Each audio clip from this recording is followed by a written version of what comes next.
절대 남에게 받으면 안 되는 물건이 있습니다. 이 세 가지는 단순한 물건이 아니고 사람의 삶과 운세, 기운과 흐름을 통째로 바꿔버릴 정도로 강력한 영향을 주는 물건들입니다. 그냥 귀에 스치듯 듣고 넘어가면 큰일 납니다. 실제로 상담을 해보면 흐름이 막히고 인생이 꼬이고 이유 없이 일이 돌아가지 않는 사람들 중 상당수가 이 물건을 선물처럼 받거나 아깝다고 들여와서 수년 동안 고생합니다. 그래서 오늘 이 이야기를 들으시는 여러분은 최소한 이 세 가지만큼은 절대, 정말로 절대 함부로 받지 말아야 합니다. 이유를 끝까지 들으면 왜 제가 이렇게까지 강하게 말하는지 바로 이해되실 겁니다. 여러분은 혹시 이런 경험 없으셨나요? 예전에 누가 쓰던 물건을 받았는데 이상하게 그때부터 운이 자꾸 떨어지고 관계가 꼬이고 몸이 피곤해지고 마음이 뒤숭숭해지는 그 묘한 느낌. 절대 우연이 아닙니다. 물건은 사람의 기운을 품습니다. 살아있는 사람의 숨결, 감정, 습관, 업, 에너지의 흔적이 오랜 시간 쌓이면서 물건에 배어 들어갑니다.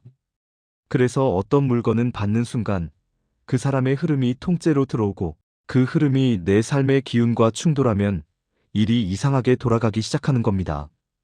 특히 오늘 이야기할 세 가지 물건은 풍수와 명리, 심지어 주역에서까지 조심하라고 반복적으로 강조된 물건입니다. 전통적으로 금해야 한다고 기록된 이유가 있고 실제 상담 사례에서도 일관되게 나타나는 결과가 있습니다. 이건 그냥 미신이 아니라 오랜 관찰과 사례, 기운의 결 분석에서 나온 결론입니다. 그러니 오늘만큼은 가볍게 듣지 마십시오. 여러분 삶에 들어오는 기운의 문을 제대로 살펴봐야 할 때입니다. 이제 본격적으로 들어가겠습니다. 하지만 앞에 드린 건 예열에 불과합니다. 지금부터가 진짜입니다. 첫 번째 물건은 많은 분들이 전혀 위험하다고 생각하지 않는 물건입니다. 오히려 착한 마음으로 주고받기도 하고 쓸만한데 버리기 아깝다며 물려주기도 합니다. 바로 지갑입니다. 지갑은 단순히 돈을 넣고 빼는 도구가 아닙니다. 지갑은 재물운의 저장 창고이고 금전 흐름의 축적 장치이며 그 사람의 돈에 대한 태도가 그대로 배는 물건입니다. 풍수에서는 지갑을 운의 혈이라고 부릅니다. 돈은 피와 같고 지갑은 그 피가 모이는 자리입니다. 그 안에 뭐가 들어있느냐가 중요한 게 아니라 그 사람의 금전 감정, 돈을 쓰는 습관, 재물이 흐른 방향, 돈이 들어올 때의 기운까지 그대로 담깁니다. 제가 왜 이렇게까지 지갑을 강조하겠습니까? 상담을 하다 보면 지갑을 다른 사람에게서 받은 뒤 이상하게 돈이 정체되는 사람들이 너무 많습니다. 어떤 사람은 그 지갑을 받은 뒤로 기가 막히게 돈이 모이지 않는다고 말하고 또 어떤 사람은 들어오는 돈보다 나가는 돈이 많아졌다고 호소합니다. 심지어 어떤 사람은 평생 없는 빚을 그 시기부터 지기 시작합니다. 절대 우연 아닙니다. 지갑에는 금전의 기운과 돈의 흐름이 고스란히 남아 있습니다. 특히 오랫동안 사용된 지갑일수록 그 기운은 더 깊고 진하게 배어 있습니다. 예전에 이런 사례가 있었습니다. 어떤 분은 형에게 오래 쓰던 지갑을 받았습니다. 당시 형은 사업이 실패해 빚이 수천만 원이었고 하루하루 스트레스를 버티며 살고 있었습니다. 문제는 지갑을 받자마자 이 사람도 이상하게 돈이 빠져나가기 시작했다는 겁니다. 말 그대로 돈이 미끄러지듯 빠져나간다고 표현하더군요. 나중에 형이 그 지갑을 준 이유가 새로운 기운으로 새 지갑 쓰려고였다는 걸 알게 되었습니다. 즉, 형은 자신의 막혀있던 금전 기운을 지갑에 그대로 남겨둔 채 새 지갑으로 탈출하고 동생은 그 지갑을 받는 순간까지 형의 막힌 흐름을 그대로 이어받은 겁니다. 풍수에서는 이런 현상을 재물의 전가라고 표현합니다. 재물이 아닌 재물의 흐름을 넘겨받은 것이죠. 그래서 지갑만큼은 절대 남에게 받았으면 안 됩니다. 남이 오랫동안 썼던 지갑은 그 사람의 금전 운명서를 그대로 들여오는 것과 같습니다. 지갑은 꼭 직접 새 것으로 사서 본인의 기운으로 채워 넣어야 합니다. 금전운의 문은 스스로 열어야지 남의 문을 이어받는 순간부터 흐름이 틀어지기 시작합니다. 하지만 이 이야기는 단지 시작입니다. 그 다음 물건은 더 무겁고 더 깊은 기운을 품고 있습니다. 두 번째 물건이 바로 침대와 매트리스입니다. 이건 진짜로 조심해야 합니다. 침대는 인간이 하루 중 가장 오랜 시간을 머무는 공간입니다.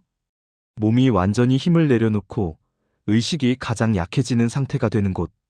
이때 가장 많이 흘러나오는 건 기운과 감정입니다.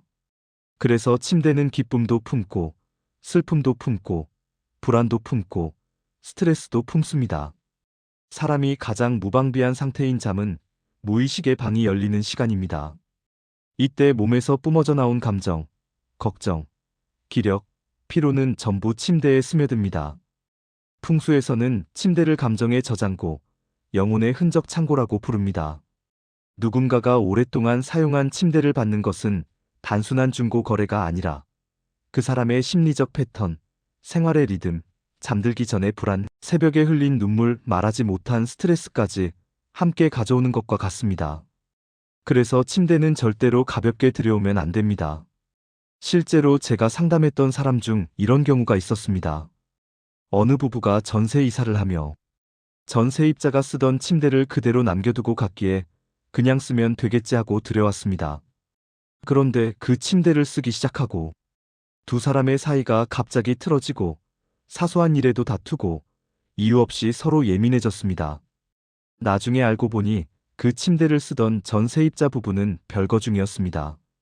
서로 감정적으로 멀어진 채 오래 생활하다 떠난 건데 침대가 그 감정의 잔해를 그대로 품고 있었던 겁니다. 이걸 새로 들어온 부부가 고스란히 이어받은 것이죠. 잠자리는 무의식이 열리고 마음의 방이 드러나는 곳입니다. 그래서 한 사람이 잠들기 직전에 품은 긴장, 불안, 고독, 스트레스가 침대에서 발효되며 기운으로 남습니다. 이런 기운은 새로 들어오는 사람에게 감정적 전염 형태로 옮겨가기도 합니다. 이유 없이 잠을 못 자고 꿈이 뒤숭숭하고 부정적 생각이 자꾸 떠오르고 몸이 무겁고 아침에 일어났을 때 이유 없는 피로감이 있다면 침대의 기운을 의심해야 합니다.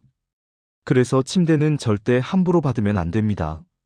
하지만 어쩔 수 없이 받아야 할 때도 있겠죠. 이럴 때는 반드시 정화의식을 해야 합니다. 소금 정화, 향 정화, 그리고 7일간의 공기 순환 정화. 이 세 가지는 최소한의 조치입니다. 특히 소금은 기운을 흡수하는 힘이 강하므로 침대에 네 모서리에 소금을 올려두고 하루 동안 기운을 빨아들이게 해야 합니다. 그리고 향은 침대의 표면과 틈 사이를 훑듯이 지나가며 오래된 감정 찌꺼기를 태워내야 합니다. 마지막으로 공기순환은 침대가 품고 있던 무거운 기운을 바깥으로 밀어내는 작업입니다. 그러나 진짜 조심해야 할 물건은 이제부터입니다. 앞에 두 개보다 훨씬 더 강력하고 위험하고 기운이 빠르게 전이되는 물건. 많은 사람들이 별거 아니겠지 하고 아무렇지 않게 봤지만 알고 보면 이 물건은 사람의 삶을 직접적으로 건드릴 정도로 강한 에너지 장치입니다. 바로 거울입니다. 거울은 단순한 반사도구가 아닙니다. 풍수에서는 거울을 기운의 문이라고 부릅니다. 기운을 끌어들이고 반사하고 저장합니다. 거울은 상을 담는 물건입니다. 상은 곧 마음의 형상이고 마음의 형상은 곧 운의 방향입니다. 그러니 거울은 사람의 표정, 감정, 불안, 고통, 심리적 그림자가 고스란히 남습니다.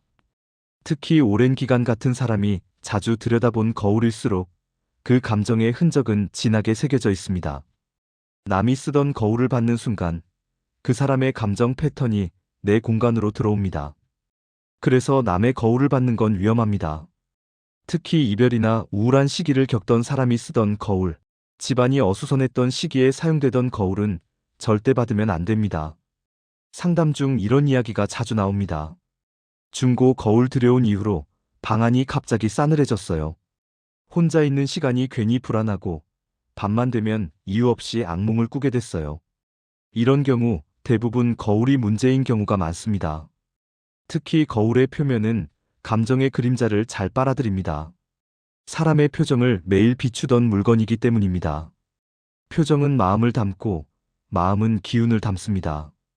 그래서 거울은 매우 강력한 기운 저장소입니다. 자, 지금부터 1분만 집중하십시오. 이거 진짜 쇼츠각입니다. 거울을 받아야 하는 상황이라면 반드시 정화해야 합니다. 첫 번째, 거울 내 모서리에 소금 연기를 스치게 합니다. 이건 거울에 남아있는 감정 잔재를 긁어내는 작업입니다. 두 번째, 흰 천으로 거울을 24시간 덮어두어야 합니다. 흰 천은 기운을 무효화시키는 역할을 합니다. 세 번째, 거울은 반드시 밝은 곳에 두어야 합니다. 어두운 곳에 두면 이전 기운이 새 기운과 뒤섞이며 증폭됩니다. 거울은 절대 어둠을 먹여서는 안 됩니다. 이제 이 세 가지 물건을 왜 받으면 안 되는지 이해되셨을 겁니다.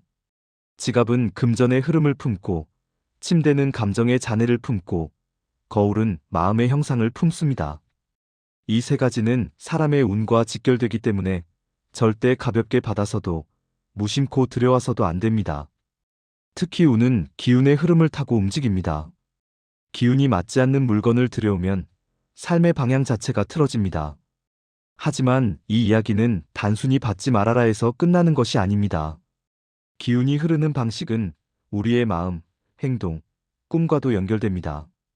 실제로 이런 물건을 들여온 이후 이상한 꿈을 반복적으로 꾸는 사람들이 있습니다. 집이 어둡게 느껴지고, 잠자리가 불편해지고, 이유 없는 짜증이나 예민함이 올라오는 것도 하나의 꿈 신호처럼 나타납니다. 꿈 해몽에서도 이와 비슷한 구조가 반복됩니다. 내가 아닌 다른 사람의 기운이 들어왔을 때는 누군가 나를 따라오는 꿈, 낯선 사람이 집에 들어오는 꿈, 거울 속의 내 표정이 이상하게 보이는 꿈 등이 나타납니다. 이건 내 무의식이 보내는 경고입니다. 지금 내 공간에 내 것이 아닌 기운이 들어왔다. 그러니 오늘 이야기를 듣고 나서 집안을 한번 둘러보십시오. 혹시 남이 주고 간 지갑, 남이 쓰던 침대, 오래된 거울이 들어와 있지는 않은지. 이런 것들은 하나하나 다 기운의 문이고 운의 방향을 바꾸는 요소입니다. 운은 멀리 있는 것이 아닙니다. 바로 내 집안, 내 일상, 내 손에 존재합니다. 물건 하나가 내 흐름을 바꾸고 선택 하나가 내 운을 틀어놓습니다. 그래서 물건을 받을 때는 반드시 기운을 먼저 생각해야 합니다. 여러분은 어떠십니까? 혹시 예전에 남이 주고 간 물건 하나 때문에 이상하게 일이 꼬였던 적 없으셨나요? 설명할 수 없는 피곤함, 불길한 느낌, 어지러운 운의 흐름을 겪은 적 없으셨나요? 여러분의 경험을 댓글로 남겨주시면 제가 그 흐름까지 읽어드리겠습니다. 오늘 이야기 도움이 되셨다면 구독과 좋아요도 함께 부탁드립니다.